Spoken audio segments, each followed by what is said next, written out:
الحمد لله رب العالمين، والصلاة والسلام على سيدنا ونبينا ومولانا محمد وعلى جميع الأنبياء والمرسلين وعلى آلهم وأصحابهم أجمعين. أما بعد فأعوذ بالله من الشيطان الرجيم. بسم الله الرحمن الرحيم. في قلوبهم مرض فزادهم الله مرضا ولهم عذاب أليم بما كانوا يكذبون. صدق الله العظيم.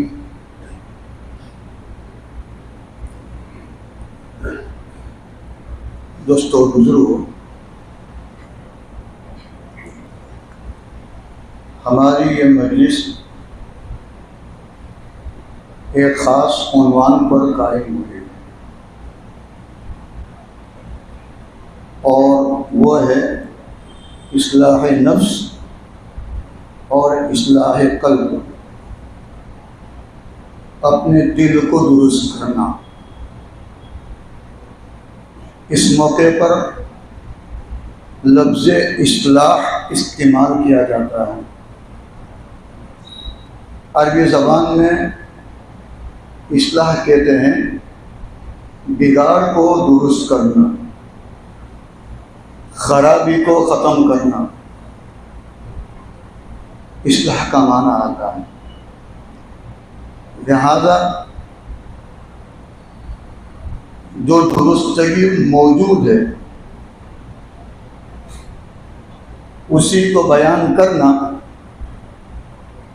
یہ اصلاح کے معنی کے خلاف ہوگا. بات تو وہی بیان کی جائے گی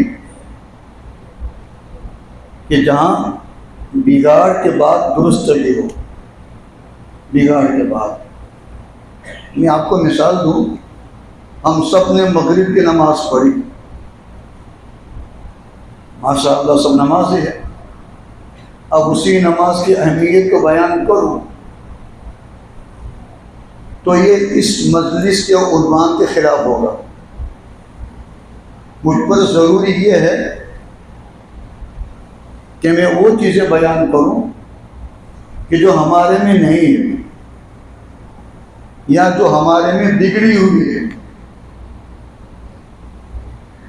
مگر بات یہ ہے کہ بگڑی ہوئی چیز کو اگر بیان کرتے ہیں تو ہم کو برا لگتا ہے، خراب لگتا ہے. وجہ یہ ہے کہ ہماری دکھتی رگ پر انگلی رکھی جا رہی ہے اور جو رگ دکھ رہی ہو اگر اس کو کوئی دبائے گا تو تکلیف ہوگی. اس لیے جو بگاڑ ہمارے اندر ہے اس کو کوئی مولوی صاحب بیان کرتا ہے تو ہم کو تکلیف ہوتی ہے. ہاں نماز کا بیان کرتے رہو، سر جھکاتے رہیں گے، ماشاء اللہ ماشاء اللہ. اچھائی بیان کرو آپ کی تو آپ کو اچھا لگے گا، بہت اچھی بات ہے. لیکن جہاں ہمارا عیب بیان کیا جائے گا، جہاں ہماری برائی بیان کی جائے گی تو ہمیں کیا ہوگی؟ تکلیف ہوگی، ہمیں برداشت نہیں ہوگا. حالانکہ نبی کریم صلی اللہ تعالی علیہ وسلم ہمیں یہ کہہ کر گئے ہیں قُلِ الْحَقَّ وَإِنْ كَانَ مُرًّا. سچی بات اللہ کے بندوں کے سامنے رکھ دو، چاہے وہ کڑوی گولی ہی کیوں نہ ہو. اس لیے وہ بات کہنی چاہیے کہ جو ہمارے اندر بگاڑ کی صورت لیے ہوئے ہیں، خرابی اختیار کی ہوئی، ایسی بات کہیں تو اس سے امت کا فائدہ ہوتا ہے کہ امت ایسی خراب چیزوں کو چھوڑ دے اور اس کو ختم کر کے ایک درست چیز کو اختیار کرے۔ ہم تو بہت بولتے ہیں دعوت تبلیغ میں امر بالمعروف اور نہی عن المنکر، اور اسی وجہ سے خیر امت کا لقب ملا ہوا ہے، امر بالمعروف اور نہی عن المنکر۔ اب اگر معروف بتائیں گے تو ہم خوش ہوں گے، جہاں منکر پر انگلی رکھی تو ہمیں تکلیف ہو جاتی ہے، تو پھر ہم نہی عن المنکر کس کو کریں گے؟ ہم نہی عن المنکر کس کو کریں گے؟ ہمارے مجمع کو ہم کہتے ہیں تو تکلیف ہوتی ہے، حالانکہ اسی پر ہمیں خیر امت کا لقب ملا ہے۔ لہٰذا جس طریقے سے ہمارے اندر معروف سننے کا جذبہ ہے اور معروف کی بات قبول کرنے کی صلاحیت ہے، تو اگر کوئی ہمارا منکر بیان کرے، کوئی ہماری برائی بیان کرے، ہمارا عیب بیان کرے، تو اس کے سننے کی بھی ہمارے دلوں میں جذبہ ہونا چاہیے، تبھی ہم خیر امت بنیں گے۔ ورنہ میٹھا میٹھا ہضم اور جہاں کڑوا آ جائے وہاں تھو تھو کر کے پھینک دیں، تو پھر خیر امت کا لقب پانے کے لیے ہمارے اندر کوئی استحقاق نہیں ہے۔ نبی کریم صلی اللہ علیہ وسلم اس امت کو ایسی بنا کر گئے تھے کہ اگر ان کو خیر کہہ دو تو بھی سننے کو تیار، اور ان کو اگر برائی کی بات کہہ دو، عیب کی بات بیان کر دو تو بھی سننے کو تیار۔ حضرت خالد بن ولید رضی اللہ تعالی عنہ کی زبان سے ایک صحابی کے بارے میں ایک ایسا لفظ نکل گیا جس کی وجہ سے اس کی دل شکنی ہوئی۔ حضور نے فرمایا، ارے خالد تو جاہلیت کی باتیں کر رہا ہے۔ خالد نے معافی مانگی۔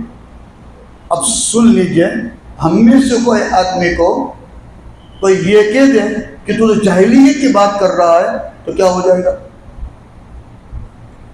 ہم آستین چڑھا لیں گے، مجھے ایسا کہتے ہو؟ اس کا مطلب ہمارے اندر جو عیب ہے اس کو سننے کے لیے ہم تیار نہیں۔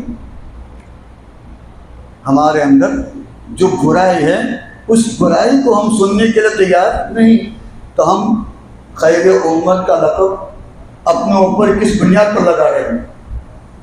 اس لیے آپ حضرات سے مؤدبانہ درخواست ہے کہ کوئی بھی کڑوی بات پیش کی جائے، ہمارے عیب کی بات بیان کرے، تو بجائے غصے ہونے کے اپنے اس عیب کی اصلاح کریں، اپنے اس عیب کو درست کریں۔ جب تک یہ نہیں کریں گے تب تک ہم درست نہیں ہو سکتے۔ اور نبی کریم صلی اللہ علیہ وسلم تو ہم کو درست کرنے کے واسطے ہی آئے تھے نا، اور جب وہ درست ہو گئے صحابہ کرام تو کہاں پہنچ گئے؟ لہذا درست ہونے پر ہماری ترقی ہے، اللہ کا تقرب ہے، اللہ کی نزدیکی ہے۔ اور اگر ہماری درستگی کی باتیں ہم قبول نہیں کریں گے، بجائے قبول کرنے کے ہم غصہ کریں، ناراض ہو جائیں، تو یہ ہماری تنزلی کی چیز ہے۔ اور آج کل کی تنزلی اسی وجہ سے ہم نے میٹھا کو سنا اور کڑوا کے سننے کے جذبے کو ہم نے ختم کر دیا۔ لہذا دونوں باتیں سننے کے واسطے انسان کو تیار رہنا چاہیے۔ اور اللہ تبارک و تعالیٰ نے قرآن پاک کی شروع ہی میں یہ کہہ دیا، اس بات کی طرف اشارہ کر دیا، فی قلوبہم مرض،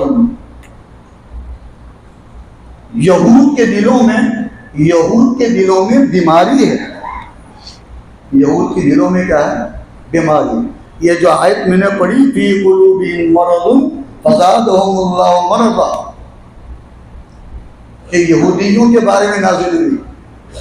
بنی اسرائیل جس کو بولتے ہیں، آج کل اسرائیل جو ہے وہ جس کی خبریں ابھی آ رہی ہے ہم سن رہے ہیں، ان کے بارے میں اللہ فرماتے ہیں کہ ان کے دلوں میں بیماری ہے۔ یہ کیا بیماری ہے میں وہ بتانا چاہتا ہوں۔ سب سے بڑی بیماری دل کی بیماری کی بات کرتے ہیں، جسم کی بیماری کی بات نہیں۔ لہذا اگر جسم بیمار ہو تو ہم کیا کرتے ہیں؟ اس بیماری کو دور کرنے کی کوشش کرتے ہیں، محنت کرتے ہیں تاکہ بیماری کیا ہو جائے؟ دور ہو جائے۔ اگر دل بیمار ہے تو اس بیماری کو بھی دور کرنے کی ضرورت ہے، بلکہ جسم سے زیادہ دل کی بیماری کو دور کرنا لازم ہے، اس لیے کہ جسم کی بیماری دنیا کا نقصان کرے گی اور دل کی بیماری آخرت کا نقصان۔ دل کی بیماری آخرت کا نقصان، جس کا دل بیمار ہے وہ اپنے آخرت کا نقصان کرتا ہے۔ لہذا ہمارے دلوں کی جو گندگیاں ہیں، دلوں کی جو بیماریاں ہیں، اس کو دور کرنا ضروری ہے۔ اللہ نے کہا فی قلوبہم مرض، ان بنی اسرائیل کے دلوں میں بیماری ہے۔ یہ بیماری کون سی تھی؟ مفسرین نے اس کے الگ الگ معنی بیان کیے ہیں۔ ایک تو یہ بیان کیا ہے کہ ان کے دلوں میں کفر تھا، ظاہر میں کلمہ پڑھتے تھے مگر دل میں کیا تھا؟ کفر۔ وہ لوگ ایمان نہیں رکھتے تھے، جس کو ہم منافقین کہتے ہیں۔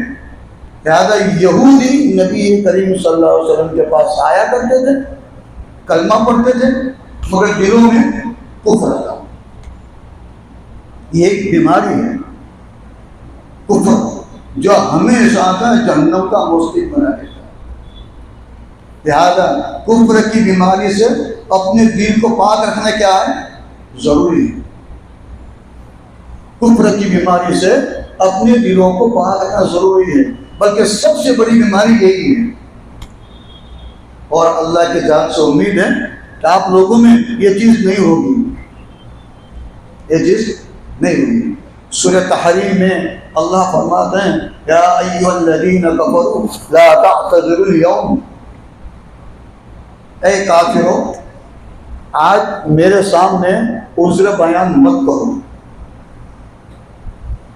یہ آیت ایسی ہے سورہ تحریم کی کہ جو شروع ہوتی ہے یا ایھا النبی، نبی کریم صلی اللہ علیہ وسلم کے نام سے شروع ہوتی ہے۔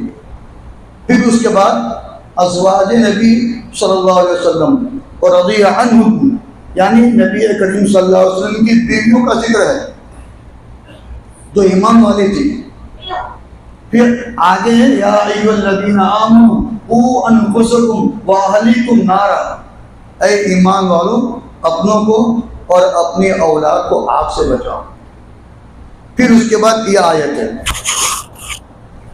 اور پھر اس کے بعد یا ایھا الذین آمنوا دوبارہ آیا، پھر اس کے بعد یا ایھا النبی پھر آیا، پھر اس کے بعد دو کافر عورتوں کا ذکر ہے، اور اس کے بعد ایمان والی عورتیں ان کا ذکر ہے۔ سوال یہ ہوتا ہے کہ یہ صورت میں نبی کا ذکر ہے، ایمان والوں کا ذکر ہے، صرف ایک آیت ایسی ہے یا ایھا الذین کفروا لا تعتذروا اليوم، تو ایمان والوں کے درمیان میں صرف ایک آیت میں اللہ تبارک و تعالیٰ نے کافروں کا ذکر کیسے کر دیا؟ یہ ایک عجیب بات ہے۔ پوری صورت ایمان والے، خود نبی کا ذکر ہے یا ایھا النبی دو مرتبہ آتا ہے، اور یا ایھا الذین آمنوا دو مرتبہ ہے۔ نبی کریم صلی اللہ علیہ وسلم کی بیویوں کا ذکر ہے، کوئی کافر کا ذکر نہیں ہے، مگر یا ایھا الذین کفروا صرف ایک آیت نے کہا۔ مجھے کہیں کہ ملا تو نہیں ہے تفسیروں کی کتابوں میں، البتہ میرے دل میں اس کی ایک توجہ آئی، اور وہ توجہ یہ ہے کہ بہت سے ایسے اعمال ہیں جو ناجائز ہوتے ہیں، حرام ہوتے ہیں، مسلمان اس میں مبتلا ہوتے ہوتے اس کو حلال سمجھنے لگتا ہے۔ جیسے آج کل سود بہت چلتا ہے، بیاج کا معاملہ بہت چلتا ہے، لینا دینا فائننس وغیرہ کے اندر بہت کچھ ہو رہا ہے. اب بار بار اس معاملے کو کرتے کرتے سود کا حرام ہونا دل سے نکل جاتا ہے اور آہستہ آہستہ حلال سمجھنے لگتا ہے. اور کہوں ہمارے جھگڑے جو حرام ہیں مگر جھگڑتے حلال سمجھنے لگتا ہے. کافروں کی رسمیں دیوالی آ گئی پٹاخے پھوڑ لیے. ہمارے بچوں کو سکھاتے ہیں دیوالی آ گئی پٹاخے پھوڑ لیے، کھسر آ گئی پتنگ اڑا لی. ہم بچوں کو لا کر دیتے ہیں، ہم بچوں کو پٹاخے لا کر دیتے ہیں، بارود لا کر دیتے ہیں، دیتے ہیں. کھسر آ گئی پتنگ لاتے ہیں، ڈوری لاتے ہیں اور اڑاتے ہیں. یہ سب کافروں کا مذہبی تہوار ہے، حرام ہے. مگر پٹاخوں کی حرمت ہمارے دلوں سے نکل چکی ہے. پتنگ حرام ہے، ہمارے دلوں سے نکل چکا ہے. کیا سمجھتے ہیں؟ حلال. یہ کیا ہو گیا؟ یہ دل کا مرض ہے، یہ دل کا مرض ہے. ایسی باتیں آپ کو اہل اللہ کی صحبت میں ملے گی کہ یہ بھی کفر ہے. ہم جس کو کفر نہیں سمجھتے ہیں وہ بھی کفر ہے. انداز لگاؤ بزرگوں کی صحبت میں نہ رہنے سے ہم نے کفر کو بھی ایمان سمجھ رکھا ہے. آرام سے اپنا ایمان کھو بیٹھتے ہیں، نہیں سمجھتے. اس لیے ہمارے اکابر یہاں تک کہتے ہیں کہ علماء کو بھی اپنا علم مضبوط کرنے کے واسطے بزرگوں کی صحبت میں رہنا ضروری ہے. اپنے علم سے بھی وہ دھوکہ کھا جاتا ہے، اپنے علم سے دھوکہ کھا جاتا ہے. جب عالموں کا یہ حال ہے کہ بزرگوں کی صحبت ان کو حاصل نہیں ہوتی ہے اور علم سے دھوکہ کھا جاتا ہے، تو بیچارے جو عالم نہیں ہیں وہ تو بہت دھوکہ کھائیں گے. پتنگ کو حلال سمجھ کر کفر کر لیا، یہ بارود اور پٹاخے کو حلال سمجھ کر کفر کر لیا، اور ہمارے دل میں خیال بھی نہیں آتا کہ ہم کیا کر رہے ہیں؟ کفر. ایسے ہی ایمان والوں کو اللہ نے اس لقب سے پکارا ہے، یا ایھا الذین کفروا لا تعتذروا اليوم. اے کافروں عذر بیان مت کرو، اللہ مجھے معلوم نہیں تھا، اللہ مجھے معلوم نہیں تھا کہ یہ کفر ہے، جو کفر کر لیا. سوال یہ ہوگا تمہارے پاس کیا تمہارے بزرگ نہیں تھے؟ تمہارے اکابر نہیں تھے؟ تمہیں جانا چاہیے نا، کیوں نہیں گئے؟ عذر بیان مت کرو. اکابر کے پاس جا کر، بزرگوں کے پاس جا کر اگر یہ علم حاصل نہیں کیا کہ کیا ایمان ہے اور کیا کفر ہے، اور پھر کفر لے کر دنیا سے گئے اور اللہ نے پوچھا کہ کیا لے کر آیا، تو کہ وہ لے کر آیا، اللہ کہیں گے وہ تو کفر تھا. اس وقت عذر بیان کریں گے اللہ مجھے پتہ نہیں تھا، تو ہمارا عذر اللہ نہیں سنیں گے. لا تعتذروا اليوم، آج عذر قبول نہیں ہے. کیا حال ہوگا؟ لہذا ہمارے دلوں میں یہ بیماری بہت خطرناک ہے. ہم نے بہت سے حرام کو حلال سمجھ رکھا ہے اور بہت سے حلال کو حرام سمجھ رکھا ہے. حلال کو بھی، یہ دونوں باتیں کفر ہے. یہود کے دلوں میں یہ کفر تھا جو منافق بن گئے. ایک تفسیر اور کی گئی ہے، فی قلوبہم مرض، ان کے دلوں میں بیماری ہے. بھائی کیا بیماری ہے؟ تکبر تھا. ہاں، اپنے آپ کو بڑا سمجھنا، اپنے آپ کو بڑا سمجھنا. علماء نے اس کی تعریف کی ہے کہ بطر الحق وغمط الناس، حق بات کو ٹھکرا دینا. تکبر کس کو کہتے ہیں؟ حق بات کو ٹھکرا دینا اور لوگوں کو گھٹیا سمجھنا، یہ تکبر ہے. ہمارے اندر یہ چیز ہے کہ نہیں؟ ذرا گردن جھکاؤ، دل میں دیکھو. یہ دل اتنا گندا کر چکے ہم کہ ہمارے اندر یہ دو باتیں ہیں، حق کو ٹھکرا بھی دیتے ہیں، حق کو ٹھکرا دیتے ہیں. کوئی بیان کرے، ہم سننے کو تیار نہیں ہیں. میں نے ابھی کہا نا کہ ہماری ایک بھی کوئی بات بیان کی جائے تو ہم سننے کو تیار. حق بات کو سننے کا مادہ پیدا کرو، سچی بات کو سننے کا مادہ پیدا کرو، اس کو ٹھکراؤ نہیں. یہود نے یہی بات ٹھکرا کر تکبر کی وجہ سے کفر کر دیا. کیا ہو گئے؟ ہمیشہ کے جہنم میں. لہذا ایک تکبر کہا گیا ہے، اس کی ایک تفسیر جس کے دو معنی بتائے، ایک تو حق کو ٹھکرانا اور دوسرا لوگوں کو حقیر سمجھنا. اور یہ چیز تو ہمارے اندر ٹوٹ ٹوٹ بھری ہوئی ہے. دل کی خرابی میں سب سے زیادہ اگر کوئی چیز ہے تو دوسروں کو حقیر سمجھنا. اپنے پڑوس میں اپنا مسلمان بھائی ہے ہم اس کو حقیر سمجھنا. بلکہ چھوڑو مسلمان بھائی کی، ہم تو علماء کو حقیر سمجھتے ہیں.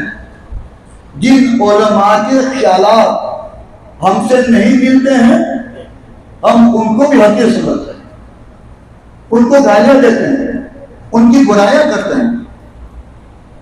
بلکہ عوام یوں چاہتے ہیں کہ علماء ہمارے تابع بن کر رہے. عوام یہ چاہتے ہیں کہ علماء اپنے تابع. ان کا آتا کیا ہے؟ یہ تو 10 روپے کا تنخواہ دار ہے، 10 روپے کا تنخواہ دار. ہاں، امامت کرا دینا ہے، بچوں کو پڑھا دینا ہے، اور کیا ان کا ہے؟ حقارت کس کی؟ علماء کی. حضرت شیخ مولانا رشید احمد گنگوئی رحمۃ اللہ فرماتے ہیں کہ جس کو تجربہ کرنا ہو تجربہ کر لیں. جو بھی علماء کو حقیر سمجھتا ہے اس کی برائی کرتا ہے، مرنے کے بعد قبر میں اس کا چہرہ قبلہ کی طرف سے پھیر دیا جائے گا. یہ کیوں ہوا؟ کوئی دل کی خرابی جس کی اصلاح کے اندر کوئی فکر ہی نہیں کی ہے. تکبر اساذل و اخار قلب بزندان لعنت گرفتار کر. ہاں، تکبر نے ابلیس کو ذلیل کر دیا، ابلیس کو ذلیل کر دیا. کون ہے ابلیس؟ جس نے لاکھوں سال اللہ کی عبادت کی ہے. کتنی؟ لاکھوں سال. علماء یہاں تک کہتے ہیں زمین و آسمان کا کوئی چپا ایسا نہیں چھوڑا کہ جہاں پر اس نے اللہ کے لیے سجدہ نہ کیا ہو. بہت لمبی عمر کا ہے. جب جناتوں پر اللہ کا عذاب آیا تھا تو یہ ایک پتھر کے آگ میں چھپ گیا تھا، جس کی وجہ سے یہ بچ گیا. اللہ کو بچانا مقصود تھا، بچ گیا. کب آیا تھا؟ انسانوں کی پیدائش سے ہزاروں سال پہلے، اور تب سے اب تک ہے وہ. اتنی لمبی عمر ہے اس کی. اور بھی علماء فرماتے لمبی اس کو بیان فرماتے. مگر تکبر کیا. اللہ نے کہا آدم کے سامنے سجدہ کرو، کوئی نہیں کیا، منع کر دیا. خلقتنی من نار وخلقتہ من طین، میں تو آگ سے پیدا ہوا ہوں اور آگ تو ہمیشہ بلند جاتی ہے. کوئی تکبر. اور یہ مٹی سے پیدا ہوا ہے اور مٹی پست میں جاتی ہے. ایسا گھٹیا ہے، یہ گھٹیا. ایک تو اللہ کے حکم کو توڑا، حق بات کو توڑا. دوسرا حقیقت سمجھا. اس میں تکبر کر گیا. کیا ہو گیا؟ ہمیشہ کا ذلیل اللہ تبارک و تعالیٰ نے دربار سے نکال دیا اور ہمیشہ کا کافر گمراہ ہو گیا. یہ ہے تکبر. لہذا حق بات کو قبول نہ کرنا اور دوسرے کو حقیر سمجھنا یہ ہمارے دل کی بہت بڑی بیماری ہے. یہی چیز یہودیوں میں تھی. یہ یہودی آج کوئی موجود ہے کیا ان کو یہ پتہ نہیں ہے کہ نبی کریم صلی اللہ علیہ وسلم آخری نبی ہے، خاتم الانبیاء ہے؟ پتہ ہے ان کو، وہ جانتے ہیں مگر قبول نہیں کرتے. ان کا یہ خیال ہے ہمارا خاندان اونچا، عربوں کا خاندان پس یہ دو بھائی کی اولاد ہے، اسرائیل اور عرب، دو بھائی کی اولاد ہے۔ ابراہیم علیہ السلام کے دو بیٹے، اسماعیل ان کی اولاد میں نبی کریم صلی اللہ علیہ وسلم نے، اور اسحاق ان کے اولاد میں حضرت یعقوب علیہ السلام نے، اور یعقوب کا لقب اسرائیل تھا، ان کی اولاد کو بنی اسرائیل کہا جاتا ہے۔ لہذا عرب اور اسرائیل یہ چاچا چاچا کی اولاد ہے۔ وہ اسماعیل کو اتنا اونچا نہیں سمجھتے تھے، اور اسماعیل کا بھائی اسحاق جو ان کا اپنا دادا تھا وہ اونچا سمجھتے، اور اسی تکبر کی بنا پر جب نبی کریم صلی اللہ علیہ وسلم نے اپنی نبوت کا اعلان فرما دیا تو انہوں نے انکار کر دیا کہ نا خاتم الانبیاء تو ہماری نسل میں آنا چاہیے کیونکہ ہم اونچے ہیں، عربوں میں کیسے آ گئے؟ بس یہ تکبر۔ آج ہم کو کوئی حق بات کہتا ہے تو ہم کو یہی ہوتا ہے، ہم کو یہ کہنے والا کون؟ جیسے محمد نے دعویٰ کیا ختم نبوت کا صلی اللہ تعالی علیہ وسلم، تو انہوں نے کہا کہ یہ کون دعویٰ کرنے والا ہے؟ یہ مرتبہ تو ہمارے یہاں ہونا چاہیے، لیکن دل بگڑے ہوئے تھے، دل درست نہیں تھے، تکبر بھرا ہوا تھا، انکار کر دیا نبی کریم صلی اللہ علیہ وسلم۔ اور آج ہم بھی کیا کرتے ہیں؟ ہمارے دل میں تکبر ہونے کی وجہ سے ہم بھی حق بات کو ٹھکرا دیتے ہیں۔ کوئی کتنا ہی بڑا آدمی آپ کو یا ہم کو حق بات آ کر کے دیتا ہے تو ہم کیا کر دیتے ہیں؟ عجیب ہے، کہنے والے کو ذلیل بھی کرتے ہیں، رسوا بھی کرتے ہیں، اس کے پیچھے پڑ جاتے ہیں، اور اگر یہاں کوئی آپ کا امام ہے تو اس کے امامت سے نکلتے ہیں۔ ارے بھائی پہلے پوچھو اس نے آپ کے سامنے غلط بات کی یا صحیح بات کہی؟ معلوم کرو۔ ہاں اگر غلط کہی تو اصلاح کر دو، صحیح کہی تو مان لو، صحیح کہی تو مان لو۔ ہماری دکھتی رگ پر انگلی رکھتی ہے تو آپ سے باہر نہ جاؤ، ہاں آپ سے قبول کر لینا، یہی ایمان کی نشانی ہے۔ نہیں انی منکر اسی کو کہا گیا ہے، ہاں اس نہیں انی منکر کو آپ اپنائیں گے، خیر امت کے آپ مستحق ہیں۔ اگر نہیں ہے تو خیر امت کا لقب پکڑ کر گھومنے کی ضرورت نہیں ہے، اجازت ہی نہیں آپ کو۔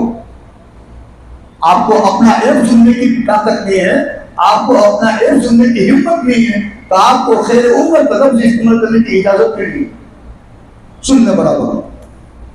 اس لیے تکبر چھوڑیے، اپنے کو اگر سچی بات بتائی جاتی ہے اس کو قبول کیجیے، اور یہ کب پیدا ہوگا؟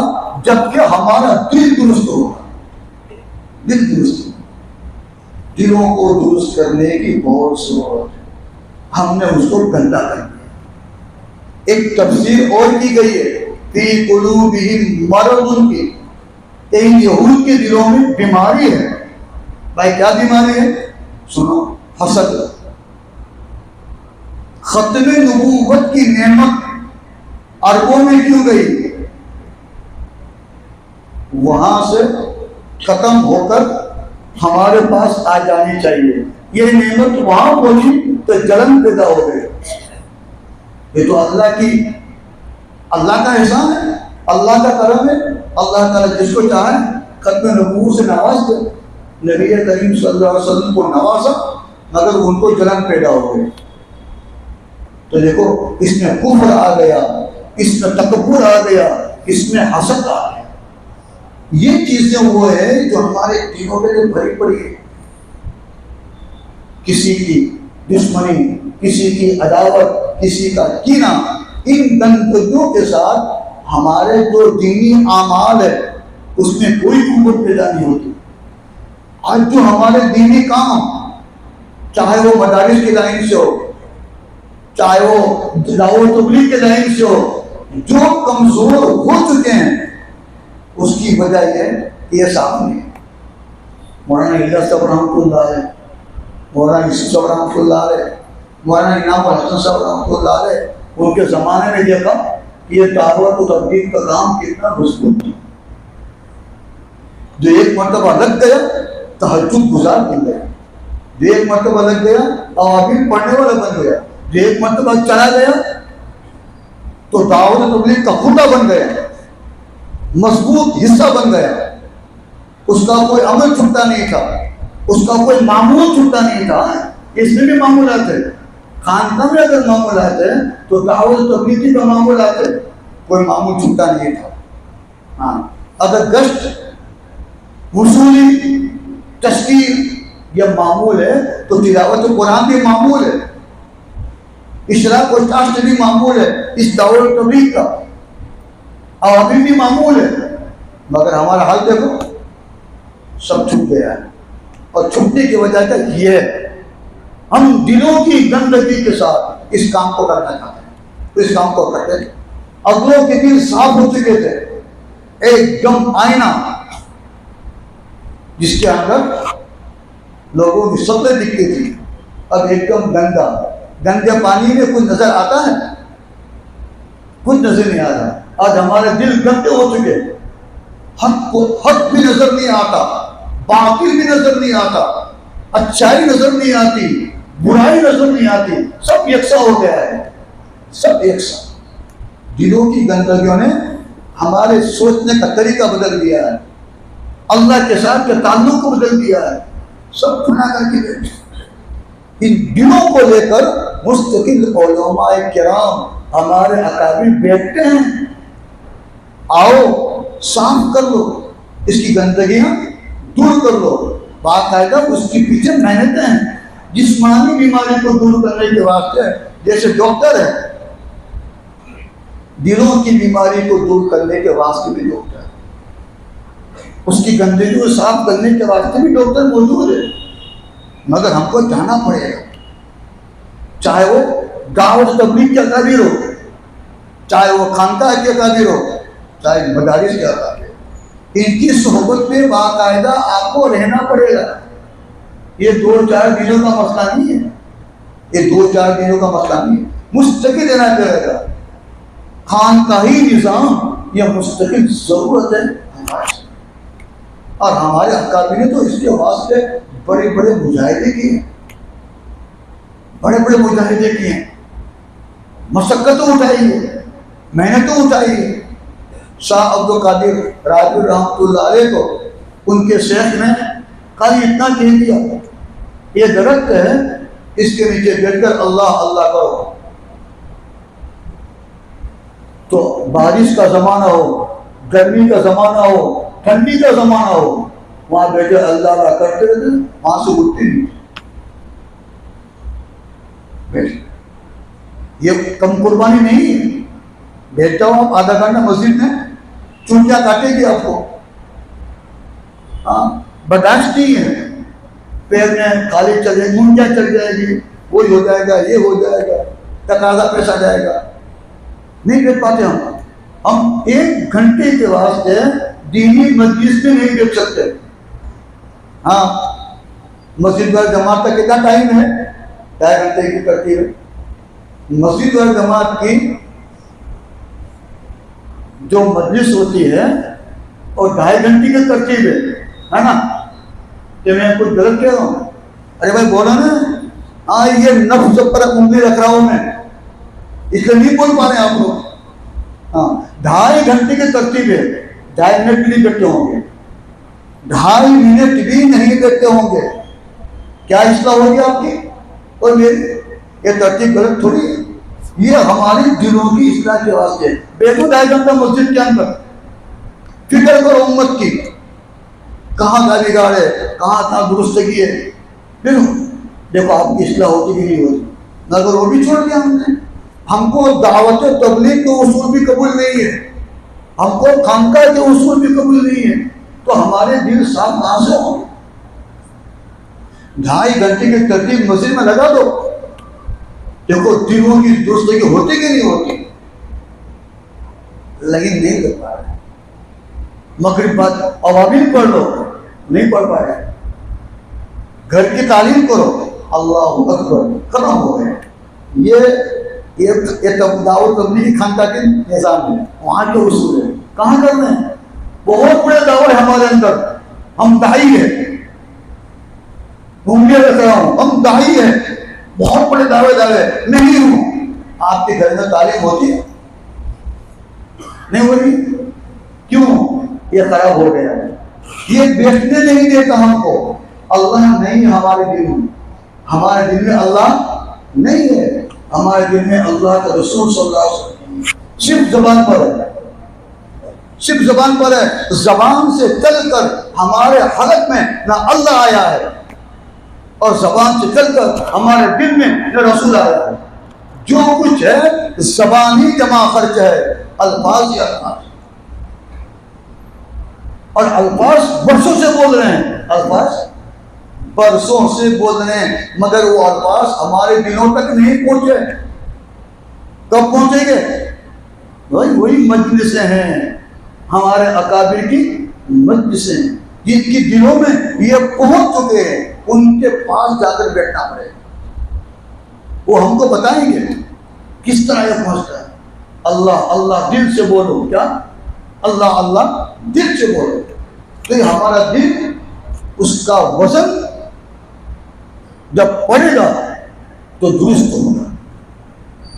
ذکر جو کیا جاتا ہے خانقاہوں میں، یہ مستقل کوئی عبادت نہیں ہے، سن لیں، مگر اس اللہ کا نام جب لیا جاتا ہے اور دل میں اترتا ہے تو دل کی گندگیاں صاف ہوتی ہیں، دل صاف ستھرا ہوتا ہے، دل پاکیزہ ہوتا ہے۔ اس کے پاکیزہ ہونے سے ہماری آنکھیں پاکیزہ ہو جاتی ہیں، اس کے صاف ہونے سے ہمارے کان صاف ہوتے ہیں، اس کے صاف ہونے سے ہماری زبانیں صاف ہوتی ہے، اور اس کے صاف ہونے سے ہمارے دلوں میں حق کو قبول کرنے کا مادہ پیدا ہوتا ہے۔ ابھی مادہ پیدا ہوا نہیں ہے، کیسے پیدا ہوگا؟ حق قبول کرنے کا مادہ ابھی تک پیدا نہیں ہوا۔ یہ تھوڑا ہے آپ کا، آپ کے سامنے بیان کر دیا جائے، غصے سے باہر ہو جائے گا۔ حالانکہ صحیح بات بیان کر رہا ہوں تو بھی آپ کو غصہ ہو جائے گا۔ کیوں آ جائے گا بھائی غصہ؟ اللہ کے لیے نہیں آئے، اللہ کے رسول کے احکام، ان کے تقاضے ہمارے دلوں میں نہیں آئے، اس وجہ سے ہم کو فوراً غصہ۔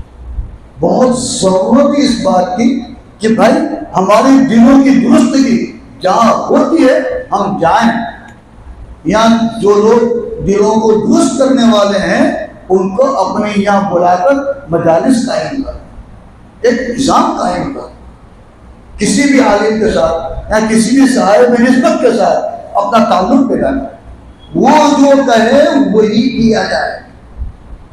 ہاں یہ تو بڑی محنتوں کے بعد حاصل ہو رہا ہے، لہٰذا ضرورت اس بات کی کہ ہم اپنے اکابر کے ساتھ تعلق پیدا کریں۔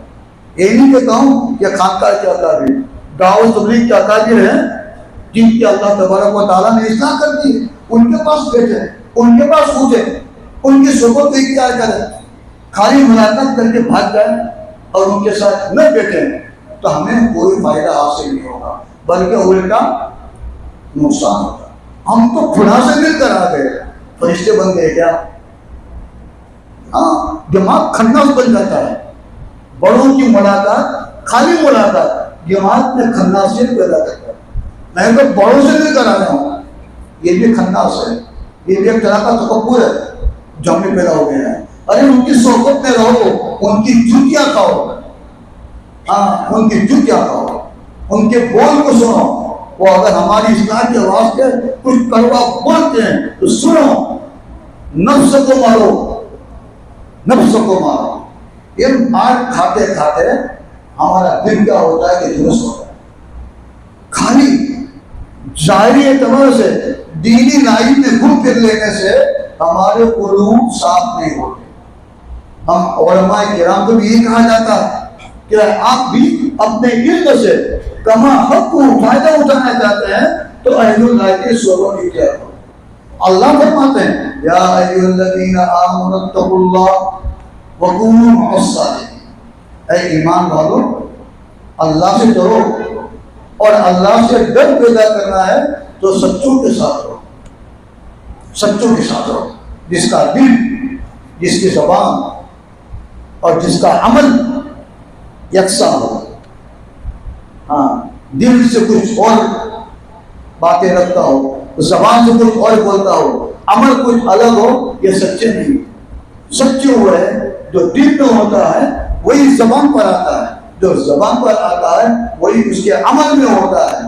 ایسے سچوں کو تلاش کرو، ایسے سچوں کے ساتھ رہیں گے تو دل میں اللہ کا ڈر پیدا ہوگا۔ اور اللہ کا ڈر پیدا کرنا کیا ہے؟ فرض ہے۔ کیا ہے؟ فرض۔ یہ دل کا عمل ہے، اللہ کا ڈر پیدا کرنا فرض ہے۔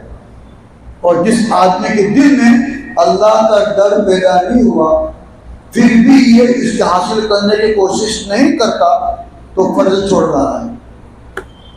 فرض نماز چھوڑنے کا جو گناہ ہے، اللہ کے ڈر کو حاصل کرنا یہ فرض ہے، اگر اس کو بھی چھوڑیں گے تو اس پر بھی وہی گناہ ہے۔ دل کے اعمال پر بڑی پکڑ ہے۔ اللہ تبارک فرماتے ہیں للہ ما فی السماوات و ما فی الارض وَإِن تُبْدُوا مَا فِي أَنفُسِكُمْ أَوْ تُخْفُوهُ يُحَاسِبْكُم بِهِ اللَّهُ، تمہارے دلوں میں جو کچھ بھی ہے اس کو تم ظاہر کر دو یا اس کو دلوں میں چھپا کر رکھو، اللہ تمہارا حساب لے گا۔ دل کے اعمال کا بھی کیا ہوگا؟ حساب ہوگا۔ اپنا دل درست کیا تھا یا اپنا دل درست نہیں کیا تھا، اس کا حساب کتاب ہوگا۔ بس وہ دھیان۔ لہذا دلوں سے تکبر کی گندگی، دلوں سے حسد کی گندگی، دلوں سے کفر کی گندگی، دلوں سے کینہ کی گندگی، دلوں سے بغض کی گندگی، دلوں سے اور جو برائیاں پیش آتی ہے اس کو دور کرنا بھی فرض ہے، اور اس کو اپنائے رکھنا یہ گناہ ہے۔ اور کیا ہوتا ہے اس سے کیا ہوتا ہے؟ اللہ نے وہی فرمایا فَزَادَهُمُ اللَّهُ مَرَضًا، یہود نے اس دل کی بیماری کو دور کرنے کی کوشش نہیں کی تو اللہ فرماتے ہیں اللہ تبارک و تعالیٰ نے ان کی بیماری کو اور بڑھا دیا ہے۔ اس کا تکبر ختم کرنے کی ہم کوشش نہیں کرتے ہیں، ہمارا تکبر بڑھتا جا رہا ہے۔ حسد دور کرنے کی کوشش نہیں کر رہے ہیں، ہمارا حسد بڑھتا جا رہا ہے۔ کفر کو دور کرنے کی کوشش نہیں کی، ہمارا کفر کیا ہے؟ بڑھتا جا رہا ہے۔ حق بات کو ٹھکرانا بڑھتا ہی جا رہا ہے، دوسروں کو حقیر سمجھنا یہ بڑھتا جا رہا ہے۔ جب اس کی فکر نہیں کریں گے تو بیماریاں کیا بڑھتی جائیں گی۔ جسمانی بیماریاں ہوتی ہیں نا، اگر علاج نہیں کریں گے تو بیماری کیا ہوگی؟ بڑھتی جائے گی۔ تھوڑا پھوڑا ہو گیا علاج کر لو، پھوڑا بڑھ گیا تو کینسر بن سکتا ہے، کینسر بن سکتا ہے۔ ہاں، آپ کا گلا خراب ہے علاج کر لو، ہاں گلا خراب ہو جائے گا بالکل۔ آپ کے پیٹ میں کچھ تکلیف ہے علاج کر لو، اس کو فوراً بھاگتے ہیں کہ کہیں بڑھ جائے گا تو ایسا ہو جائے گا تو۔ لیکن یہ دل برسوں سے بیمار ہے، برسوں سے۔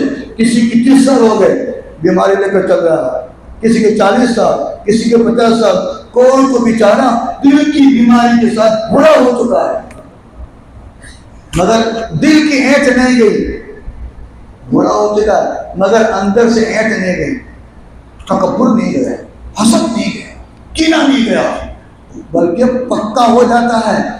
جو بڑے ایسے ہیں نا، اب ان کے پاس جاؤ آپ کو معلوم ہوگا، ان کا تکبر بھی پکا ہو جاتا ہے، ان کا حسد بھی پکا ہو جاتا ہے، ان کے دلوں کی بیماری بہت مضبوط ہو جاتی ہے، جڑ پکڑ لیتی ہے۔ اس وقت اگر آپ درست کرنے جاؤ گے تو درست ہونا مشکل۔ لہذا اپنے دلوں کو صاف کرنا ہے، صاف دل والوں کی صحبت میں بیٹھ کر، ان کے پاس جا کر یا ان کو اپنے پاس بلا کر یہ صاف کرنے کی ضرورت ہے۔ بھائی اس کی فکر کریں گے؟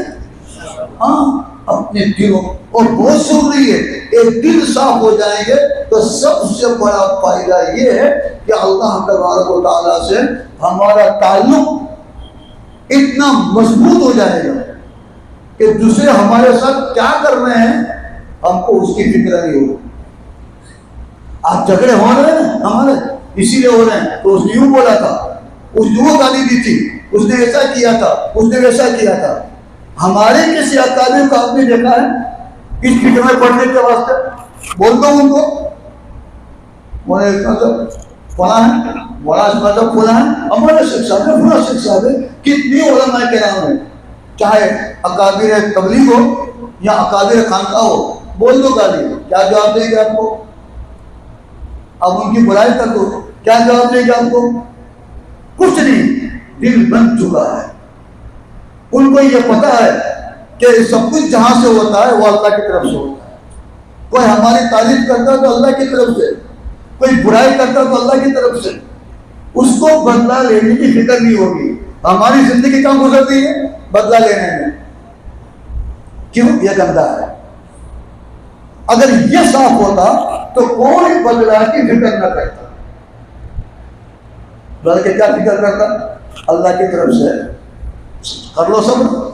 اللہ سے تعلق پیدا ہوتا ہے دلوں کو صاف کرنے سے, اور یہ جب تعلق پیدا ہو جاتا ہے تو انسان دوسروں کے عملوں سے بے فکر ہو جاتا ہے.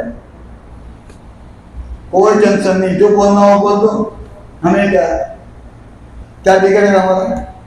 اور ابھی اب ہم کو کوئی کچھ کہہ دے تو, ابھی ہم کو کچھ کہہ دے تو آپ سے چلا لیں گے, تیرا باپ چلائیں, تیری ماں ایسی. کتنا گندا دل ہے کہ اس سے آنکھ بھی گندی ہو جاتی ہے, اس سے کان بھی گندے ہو جاتے ہیں, اس سے زبان بھی گندی ہو جاتی ہے. ہم وہی بولتے ہیں سامنے والا شیطان بول رہا ہے, ہم وہی بولتے ہیں, ہم وہی کرتے ہیں جو وہ کرتا ہے. یہ اللہ والوں کا کام ہے, یہ اللہ والوں کا کام ہے. اللہ والے سامنے والے کی برائی پر برائی نہیں کرتے. سامنے والے گندا کام پر ہمارے ساتھ, تو اللہ والے ایسا نہیں کرتے ہیں. اس کا مطلب اگر سامنے والے جیسے ہم بنتے ہیں, ابھی تک ہم اللہ والے نہیں ہیں, ابھی تک ہم اللہ والے نہیں ہیں. اللہ والا کرنا ہے, اللہ کا تعلق ہمارے میں پیدا کرنا ہے. اور اسی وقت ہوگا جب کہ دلوں کی زندگیوں کو صاف کیا جائے. میں یہ دیسی بھاشا بولتا ہوں, مولانا تو کو فساد سے بولا تھا, بلاغت سے بولا تھا. اتنی فساد بلاغت سے بولنے سے کبھی آدمی کے پاس سمجھ میں نہیں آتا. میں دیسی بھاشا میں بات کرتا ہوں. گندگی کو صاف نہیں کریں گے دلوں کی, اللہ دل میں نہیں آئے گا. جس دل میں گندگی ہے وہاں کوئی اللہ آ سکتا ہے. جہاں نالیاں بھری ہو وہاں پاکی آ سکتی ہے, جہاں پاخانے والا ہو وہاں کوئی اچھائی آ سکتی ہے, جہاں گوبر کے کھڈے ہوں وہاں کون سی اچھائی ہوگی. ہمارا دل یوں کہو پاخانہ کھڈا بن چکا ہے, ہمارا دل گوبر بن چکا ہے. اتنی گندگی بھری ہے, ایسی ناپاک جگہ میں وہ بادشاہ کیسے آئے گی؟ نہیں آ سکتی. اسی وجہ سے سارا سال سے دین کی محنت کرنے کے باوجود ہم اللہ والے نہیں بنے, ہم اللہ والے نہیں بنے. اور اللہ والے بننے کی سب سے بڑی علامت ہے کہ دوسروں کو جواب نہ دیں, اپنے کوئی گناہ دے جواب نہ دیں, صبر کر دو. ان اللہ مع الصابرین, جو صبر کرنے والے ہوتے ہیں اسی میں اللہ ہوتا ہے. کیا علامت پتہ ہے اللہ نے؟ بہترین علامت ہے, صبر کرنے والے میں اللہ ہوتا ہے. ترجمہ کیا کرتے ہیں؟ اللہ صبر کرنے والوں کے ساتھ ہے نا, اللہ صبر کرنے والوں کے دلوں میں. کیا صبر کرنا؟ کوئی دوسروں کی مصیبتوں پر صبر کر رہے ہیں. یہ علامت ہے اللہ کا دل میں آ جانے کی. ہمارے تمام اکابر کا دیکھ لو, آپ ان کو کتنی برائی کر دو, صبر, وہ کوئی جواب دیتے نہیں. یہ کیا علامت ہے؟ اور جواب دے وہ اللہ والا نہیں ہے. ہمیں اللہ والا بننا ہے, اور اللہ والا اس وقت بنے گے جب کہ دل میں گندگیاں نہ رہے. اس کی صفائی اور ستھرائی کی کوشش کرو, اور یہ فرض ہے. اللہ نے فرمایا ان تبدوا ما فی انفسکم او تخفوہ یحاسبکم بہ اللہ. تمہارے دلوں میں جو گندگیاں ہیں وہ اس کو تم زبان سے ظاہر کرو تو بھی, اور ظاہر نہ کرو تو بھی اللہ تمہارا حساب لے گا. دلوں کے اعمال کو کمزور مت سمجھو، ہلکا مت لو اس کو، یہ مطلب دل چلتا ہے نا، حساب اللہ دے گا۔ صحابہ کرام رضی اللہ تعالی عنہ نے جب یہ آیت سنی سب سے پہلے تو گھبرا گئے۔ دلوں میں جو بھی ہو تو دلوں میں تو وسوسے بھی آتے ہیں، جس وسوسے میں بندے کا کوئی اختیار نہیں ہوتا، چاہتا بھی ہے کہ وسوسہ دور ہو جائے مگر پھر بھی آتا ہے۔ اگر اللہ اس پر حساب لے تو ہماری پریشانی ہو جائے، ہم کیا کریں؟ اس کی طاقت ہماری، کوئی آدمی وسوسہ دور کر دے اس کی طاقت کے باہر کی بات ہے۔ دلوں میں وساوس آتے ہیں، خطرات پیدا ہوتے ہیں، بہت آتے ہیں اللہ کے بارے میں، اللہ کے رسول کے بارے میں، جنت اور دوزخ کے بارے میں، قبر کے بارے میں۔ ان وسوسوں پر اگر اللہ حساب لینے بیٹھ جائے تو وہ بچے گا؟ صحابہ کرام کو فکر ہو گئی، نبی کریم صلی اللہ علیہ وسلم کے پاس اللہ کے رسول آج تو ہمارے دلوں کے بارے میں اللہ نے ایسا حکم دیا ہے جو ہم نہیں کر سکتے۔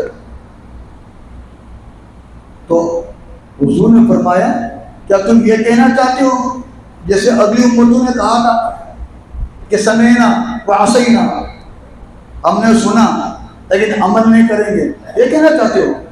تو نہیں، اللہ کے رسول ایسا کہنا چاہتے نہیں ہیں، لیکن وسوسوں پر اگر پکڑ ہوگی تو بہت بڑی مصیبت ہے۔ حضور نے فرمایا کہو سمعنا واطعنا، حضور نے کہا کہو سمعنا واطعنا، ہم نے سنا اور اطاعت کرے، مان لیا۔ یہ کہتے کہتے ان کی زبانیں باہر نکل گئی منہ سے، کیونکہ وسوسوں پر اگر پکڑ ہونے لگ جائے تو بڑی مصیبت ہے۔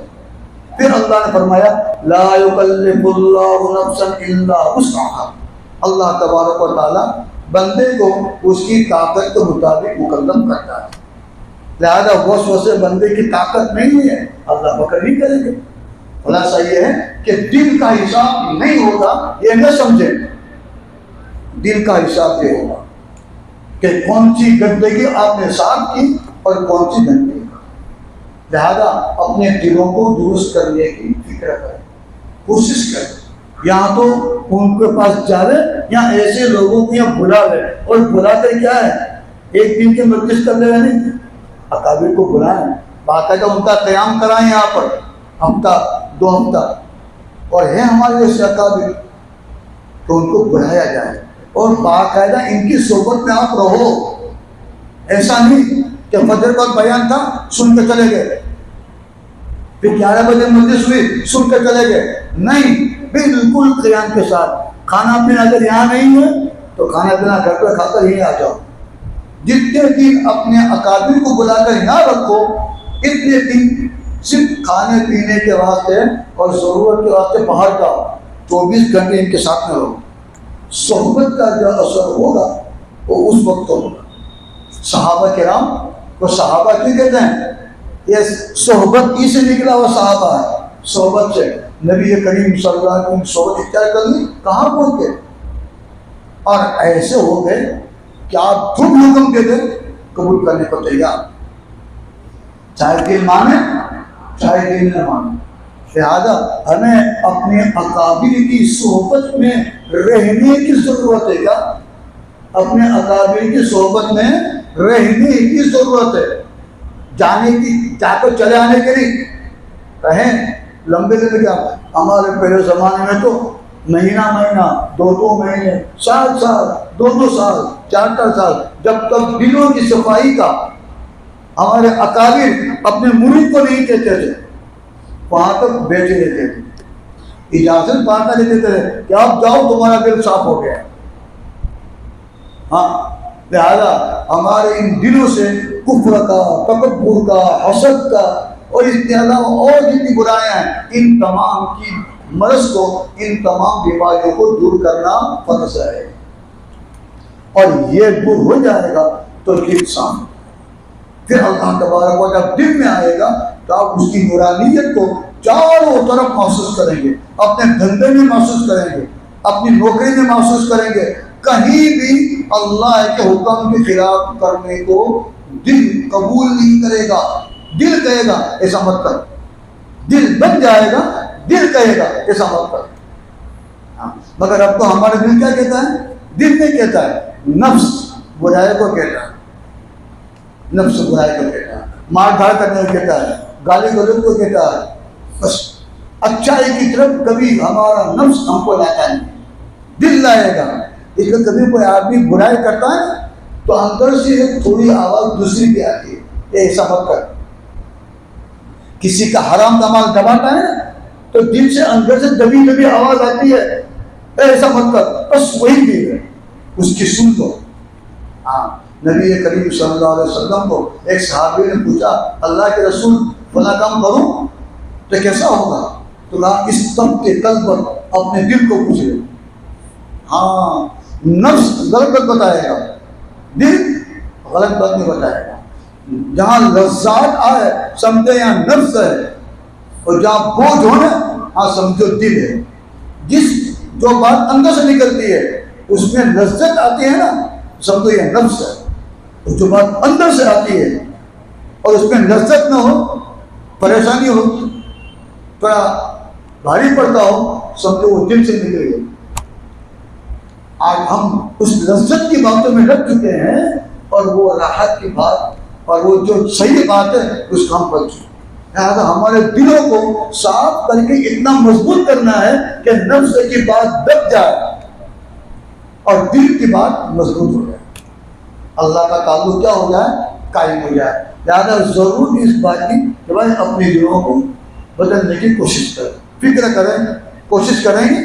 ہاں، ایک تو یہ کہ ہم جاویں اکابر کے پاس، اور دوسری یہ کہ اپنے اکابر کو یہاں بلایا جائے، ان کو لمبی مدت رکھا جائے. آپ بھی اپنے کام کاج کو چھوڑ کر یہاں جمے رہیں جو ہم چاہتا ہے. جیسے کہ اجتماع میں جاتے ہیں نا، عید اجتماع میں جاتے ہیں تو وہاں جم کے رہتے ہیں 3 دن، مگر وہاں بھی ہماری بھگدڑ ہوتی ہے. پتہ نہیں اجتماع میں جاتے ہیں کہ ملاقات کے لیے جاتے ہیں، وہ اس سے مل رہا ہے، وہ اس سے مل رہا ہے، وہ اس سے مل رہا ہے. ارے بھائی، ہمارے اکابر آئے ہیں، ان کے بیان میں بیٹھ کر ان کا فائدہ اٹھاؤ. مگر پورا مجمع باہر پھرتا ہوتا ہے اور چوتھائی مجمع منڈپ میں ہوتا ہے، باقی سب کا ہوتا ہے. یہ خلاف صحبت ہے. اسی وجہ سے ہم صحیح راہ پر نہیں آئے. وہاں بھی گئے، ہم بھی گڑبڑیاں کی بے اصول. ہاں، اجتماع میں ہم بیٹھتے نہیں ہیں، دکانوں پر ناشتہ کرتے ہیں، تفریح کرتے ہیں، دوست بیادوں سے ملتے ہیں. کہاں کہاں ہم یہ اصول توڑے. اس لیے ہمارے دین کا کام بھی ستیاناش ہو گیا. ہم نے سب بگاڑ دیا ہے. اس کی وجہ ہے کہ یہاں اللہ نہیں ہے. اگر یہاں اللہ ہوتا، اللہ کا تھوڑا خوف ہوتا تو وہاں جا کر اسی گوشیاں نہیں کرتا ہو. ہم ماحول سدھارنے کے بجائے بگا کراتے ہیں. کتنی گوشی کرتے. یہ دل میں اللہ نے، یہ علامت ہے کہ ہمارے دل میں ابھی اللہ نہیں آیا. خالی زبان پر اللہ اللہ کرتے ہیں، اندر اللہ اترا نہیں. اس کے اتارنے کے واسطے ضروری ہے کہ ان دلوں کی گندگی کو صاف کریں. یہ گندگی صاف ہوگی تو وہ پاک ذات ہمارے دل میں آئے گی، اور جب تک یہ ہے تب تک وہ پاک ذات کیسے. اس کے لانے کے واسطے بھی دلوں کو ضربیں لگائی جاتی ہیں. ہاں، اللہ کی یاد کو دل میں تازہ رکھنے کے واسطے اللہ کو یاد کیا جاتا ہے، اس کا ذکر کیا جاتا ہے. جو حسد بات کی تسبیح، فضل بات کی تسبیح آپ کو دی گئی ہے دعوت تبلیغ میں، کیوں دی گئی ہے؟ یہ مشق ہے اللہ کی یاد کی، یہ مشق ہے اللہ کی یاد کی. پوچھو ہمارے ان ساتھیوں کو، کیا کیا نہیں لگانے والے، چلا لگانے والے، کیا تسبیحات کی پابندی کرتے ہیں؟ خاک اللہ ہے گا، بس سمجھ رہے ہیں کہ ہم کو دین پر آ گئے، کیا کیا گمان کر رہے ہیں، مگر اللہ دل میں نہیں آیا. کیونکہ اللہ کو دل میں لانے کی جو سنتے ہیں، جو طریقے ہیں، ہم نے چھوڑ رکھا ہے. ہمارے اکابر نے بتایا اصل بات کی 3 تسبیح کو کم بس سمجھو، فجر بات کی 3 تسبیح کو کم بس سمجھو. یہ تو خانقاہ کے اکابر بھی اس کو بتاتے ہیں، دعوت تبلیغ بھی تو ہے خانقاہ کے اکابر. اس کی اتنی عظمت ہے کہ خانقاہ کے اکابر مدارس کے علماء اپنے بچوں کو یہ بتاتے، اس کو پڑھو. یہ اللہ کی یاد کو دل میں بٹھانے کے واسطے، اللہ کے دھیان کو دل میں بٹھانے کے واسطے. اور دکان کا دھیان تو آ گیا کیونکہ دکان پر بار بار جاتے ہیں، کھیتی کا دھیان جو آ گیا کھیتی پر بار بار جاتے ہیں، ملازمت کا دھیان آ گیا کیونکہ ملازمت بار بار جاتے ہیں. اللہ کا دھیان بھی اس وقت آئے گا جبکہ اللہ کو بار بار یاد کرے. کثرت سے اللہ کو یاد کرنے کی ضرورت ہے. اس یاد کرنے سے بھی وہ گندگیاں صاف ہوتی ہیں. ہاں، لہٰذا دل کو صاف کرنا ہے، اللہ کا نام لے کر بار بار اللہ کا نام لیا جائے. اور اگر دوسروں کی صحبت کے ساتھ اگر اللہ کا نام لیا جائے گا تو نور علی نور، بہت بڑا فائدہ ہے. لہٰذا ضرورت ہے اللہ کا ذکر کیا جائے، مسجد میں بیٹھ کر اللہ کی یاد کی جائے. ہاں، مسجد میں آ کر بھاگو مت، مسجد میں آ کر بھاگو مت. نمازوں کے بعد بیٹھنے کا اہتمام کرو.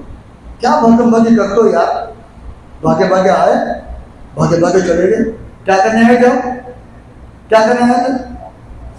کھڑے ہونے اور جھکنے اور زمین پر سر پٹکنے کے واسطے آئے تھے. اللہ کا ذکر کیا. پوچھو امام صاحب نے کیا پڑھا؟ کچھ پتا نہیں. ایک کون سی نماز ہے؟ اس نماز سے کیا ہوگا؟ اقیم الصلاۃ لذکری، نماز قائم کرو میری یاد کے لیے. ہم نے اللہ کو کہاں یاد کیا؟ امام کے پیچھے میں کھڑے ہیں تو رکعت باندھی چلے گئے گھومنے. کہاں گھوم کر آ گئے پتا نہیں، شکل سے بھی گئے. نماز پڑھ رہا سنگس میں گیا ہے، نماز پڑھ رہا ہے بازار میں گھوم رہا ہے، نماز پڑھ رہا ہے بیت الخلا میں گھوم رہا ہے. کہاں کیا کر رہے ہو؟ کہاں ہے اللہ؟ اس لیے ہماری نماز بھی ہمارے حق میں ذرہ برابر فائدہ کارک نہیں رہی، تھوڑی مفید نہیں رہی. اس کو بھی بگاڑ دیا. یہ دل کی بگاڑ کی وجہ سے. دل میں اللہ ہوتا تو ہماری نماز نہیں بگڑتی. دل میں اللہ ہوتا تو ہماری نمازوں کے اندر یہ شیطانی خیالات نہیں آتے. حاضر رہتے، امام کیا پڑھ رہا ہے وہ سنتے، مگر وہ بھی نہیں. آخر اب دل کو کتنا بگاڑنا ہے کہ جو دن نماز کبھی نہ رہے، جو دن نماز کبھی نہ رہے، اب کتنا بگاڑنا ہے. گویا کہ اپنی اپنی فنا کے گھاٹ اتر گیا ہے. بھائی اس کو آباد کرو، اس کو زندہ کرو، اللہ کے نام کے ساتھ اس کو زندہ کرو، اللہ کی یاد کے ساتھ اس زندگی پیدا کرو. وہ مردہ ہو گیا ہے. آپ نے سنا ہے نا کہ جو ذکر کرتا ہے وہ زندے کی طرح ہے اور جو ذکر نہیں کرتا وہ مردے کی طرح ہے. ذکر چھوٹ گیا ہے، دل مردہ ہو گیا ہے. اور بولا ذکر اللہ اکبر، قرآن کی آیت ہے، اللہ کا ذکر سب سے بڑی عبادت ہے. اور نماز بھی کیوں ہے؟ اللہ کے ذکر کے واسطے ہی. لہذا ہم کو ضرورت ہے کہ بھائی اپنے دلوں کو صاف کرنے کے واسطے اللہ کا ذکر کرتے ہیں. نمازوں کے بعد بیٹھو، کچھ تسبیحات پڑھو، اور سب سے بڑی تسبیح درود پاک ہے. فائدہ ہوتا ہے. اور ذکر کرنے سے سستی آتی ہے تو درود پاک بہت آسان ہے. دیکھو نماز کے بعد کم سے کم 10 منٹ بیٹھ کر اللہ کی طرف متوجہ ہو جاؤ. یہ خیال کرو میں اللہ کے پاس بیٹھا ہوں. ایسا کوئی ساتھی ملے گا بیٹھنے کے لیے؟ ارے اللہ سے بڑھ کر اور اللہ سے بہتر کوئی ساتھی ملے گا بیٹھنے کے لیے؟ یہاں خیر ہی خیر ہے. اور ساتھی میں چل بھی ہے، چاہے آپ کے ساتھ کوئی عالم بیٹھا ہو سکتا ہے ایسا ہو، مگر اللہ کی صحبت اور اللہ کے ساتھ بیٹھ کر جیسے مسجد کے اندر بہت بڑی چیز ہے. مت بھاگو نماز پڑھ کر 10 منٹ اس خیال سے بیٹھے رہو میں اللہ کے پاس بیٹھا ہوں. بیٹھیں گے روزانہ ہر نماز کے بعد 10 منٹ بیٹھے رہو میں اللہ کے پاس بیٹھا ہوں. اللہ کی طرف دھیان لگا دو، اللہ کی طرف یہ خیال کر لو مجھے جس طرح یہاں اللہ کے پاس بیٹھا ہوں اسی طرح مجھے قیامت کے دن اللہ کے سامنے کھڑا ہونا ہے. میرا حساب دینا ہے. حساب کا تصور کرو. اللہ آئے گا، اللہ کا خوف آئے گا، اللہ کا ڈر آئے گا. دل کی برائیاں آہستہ آہستہ چل جائے گی. اللہ کے ساتھ بیٹھنے کا ہم اہمیت نہیں کریں گے. اللہ کے ساتھ بیٹھنے کے واسطے ہم کوشش نہیں کریں گے. آئے وہ بھاگے، آئے وہ بھاگے. اب اسی کا انجام ہے کہ ہمارے دل بگڑ چکے. صحابہ کرام پوری رات عبادت کرتے تھے. ہم تو وہ نہیں کہتے کہ پوری دیر عبادت کرو. اب گیا ہو وہ ادھر گیا تھے، لیکن کم از کم 10 منٹ تو دو اللہ کو. نمازوں کے بعد 10 منٹ تو بیٹھو یار، کیوں بھاگم بات کرے ہو؟ اللہ سے بڑھ کر کوئی اور بھی موجود ہے دنیا میں؟ اللہ کی ذات سے بڑھ کر کوئی اور ذات دنیا میں ہے کہ جس کی فکر میں آپ یہاں سے چھوڑ کر بھاگ رہے ہو؟ اتنی جلدی؟ ہاں کاروبار ہے اور ضرورت کی چیزیں ہیں. اصل یہ ہے وَمَا خَلَقْتُ الْجِنَّ وَالْإِنسَ إِلَّا لِيَعْبُدُونِ. ہم نے انسان اور جنات کو صرف میرے واسطے پیدا کیا ہے، بس اسی کے واسطے. تو جو مقصود ہو تو ہم کرتے ہیں، اور دنیا کے پیچھے اتنے پاگل بن چکے ہیں تو وہاں اللہ یاد آتا ہے اور تو وہاں بھی ڈالی مار گئے. اس لیے ضرورت ہے اللہ کا ذکر کر کے اللہ کا خیال دل میں جمایا جائے، پیدا کیا جائے، جس کی برکت سے ہمارے دلوں کی کدورتیں دور ہوگی، ہمارے دلوں کی نفرتیں دور ہوگی، ہمارے آپس میں ہمدردیاں محبت پیدا ہوگی، ایک دوسرے کے ساتھ لگاؤ جوڑ پیدا ہوگا. اس سے جوڑ ہے سب سے جوڑ ہو جائے گا. اللہ سے توڑ ہے تو سب سے توڑ. آج ٹوٹ گئے ہیں سب. ضرورت ہے کہ اپنے دل میں اللہ کو جمایا جائے، اللہ کا ذکر کیا جائے. اعظم مولانا نے کہا ہے کہ آج بھی کچھ ذکر کیا جائے.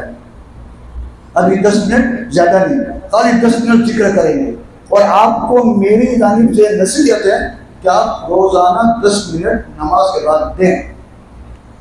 بس اتنا ہی بول لو، اللہ اللہ اللہ اللہ 10 منٹ. آپ 40 دن میں اس کے اثر اپنے دل میں محسوس کرو. اللہ کا نور اپنے دل میں 40 دن محسوس کرو. اور نہ کرو ٹائم لگا بھی آؤ نا تو چپل مارنا، مگر پابندی سے کرنا ضروری ہے. ایک دن وقفہ کریں گے تو ختم ہو جائے. ہمارے اکابر ہم کو ذکر جلی اور ذکر جہری دیتے ہیں. زور سے ذکر کرنا ہے ہم کو بتاتے ہیں، مگر پہلے پوچھتے ہیں پابندی ہوگی؟ کہیں گے ہاں. دوسری مرتبہ پوچھتے ہیں کرو گے؟ تیسری مرتبہ پوچھتے ہیں کرو گے؟ اور پھر کہتے ہیں شروع کرنے کے بعد چھوڑ دیا آپ کو نقصان ہوگا. اصل بات کی تسبیح چلا کر لی پھر چھوڑ دیا.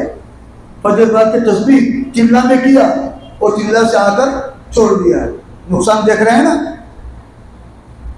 دعوت کا کام خالی رسم و رواج ہے، حقیقت چھپ گئی ہے. کیوں؟ وہاں کرتے تھے یہاں چھوڑ دیا. اس لیے مت چھوڑو.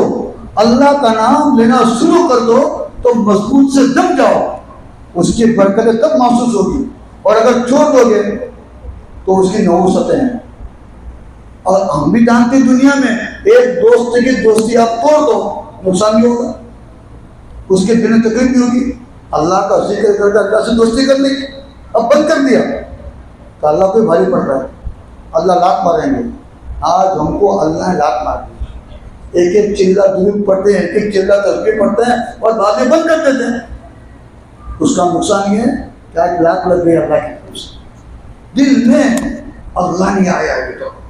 نہ ہم اپنی نماز کے مضبوط ہے، نہ اپنی زکات کے مضبوط ہے، نہ اپنی دینی اعمال کے مضبوط ہے. ایک دم کمزور ہے.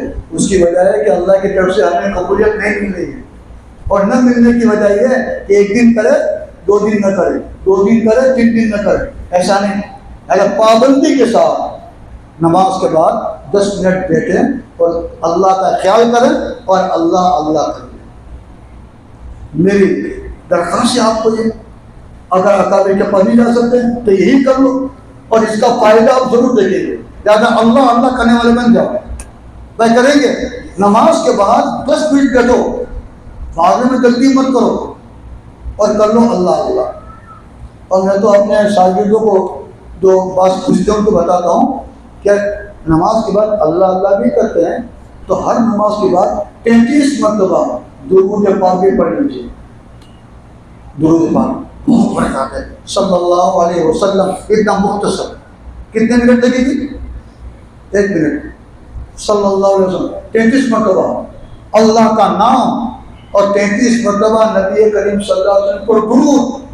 آپ اس کی برکت کو اپنی زندگی میں محسوس کریں. اللہ اس کی برکت سے ہمارے دلوں کو پاک صاف کرے. اللہ اس کی برکت سے اپنی محبت ہمارے دلوں میں اتارے، اللہ اس کی برکت سے نبی کریم صلی اللہ علیہ وسلم کی محبت کو ہمارے دلوں میں جما دے۔ لہذا ابھی لا الہ الا اللہ 50 مرتبہ وہ کر لو، الا اللہ 10 مرتبہ وہ کر لو، اور اللہ اللہ 10 مرتبہ کر لو، بس یہ ذکر کرنا ہے، پھر دعا ہو جائے گی، پھر نماز ہوگی۔